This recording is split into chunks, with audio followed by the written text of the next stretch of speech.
Don't ever be deceived by our tiny appearance. We have gigantic hearts. Otherwise, how could our hearts contain the love we have towards Allah? We love our mothers, fathers, brothers, and sisters too.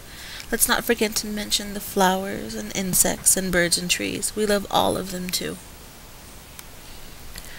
We have enormous hearts, that's true. Yet, there are things we are afraid of. For example, I have the fear of sleeping in the dark, because I imagine the dark to be a giant. Last night, my mother told me a story about the prophet David, who defeated a giant despite his tiny size. Now, I feel I have the strength, as David did, to defeat this giant, my fear of darkness.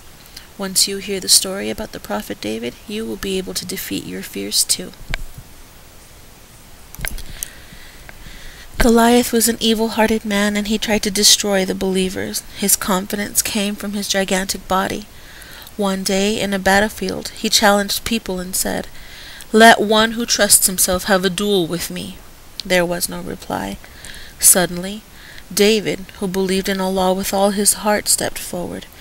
"I am ready to have a fight with Goliath," he cried out. However, because he was little in both age and size, nobody believed him. "You cannot beat Goliath, he is a giant," they told him. David didn't care about what the people told him. He started making preparations for his fight with Goliath, but when he dressed in his armor, he realized it was far too big and quickly removed it. He took only his catapults and stones to confront Goliath. When Goliath saw his tiny opponent David, his whole body convulsed with laughter. "Do you think that you can defeat a giant like me, little man?"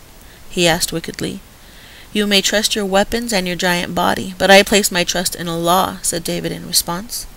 Then he placed a stone into his catapult and hurled it at Goliath's head. The stone hit its target. David hit his target a second and a third time. Then, do you know what happened? Goliath was knocked out by the tiny giant's stones. Mountain, stones, David, and birds alike, tiny yet powerful, was not arrogant about his victory. Instead, he humbly thanked Allah, who helped him. His supplications were so heartfelt and sincere that suddenly the birds surrounded him. The mountains and stones echoed his prayers. Allah made David a prophet and sent him a holy book like ours, the Quran. David's holy book was called Psalms. Inside it, there were written verses which Allah told. Prophet David had a beautiful voice, and when he recited the holy book, all of nature would join him.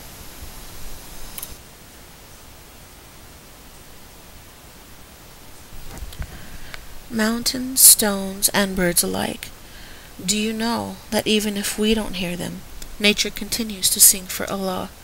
Even if we forget, everything in the universe will never forget about Him. They always praise Allah. Allah also made Prophet David a king. Now, David, the tiny giant, was both a prophet and a king. The Prophet David treated his people with kindness, always praising Allah, and encouraging them to do good by reading from the book of Psalms. Soon thereafter, Prophet David had a son, and named him Solomon. Solomon was a gift from Allah, from which the Prophet David was always thankful to Allah. He raised Solomon very well, to believe and praise Allah too. Like his father, Solomon would become a prophet when he grew up. Let's believe and trust in Allah as our Prophet David did.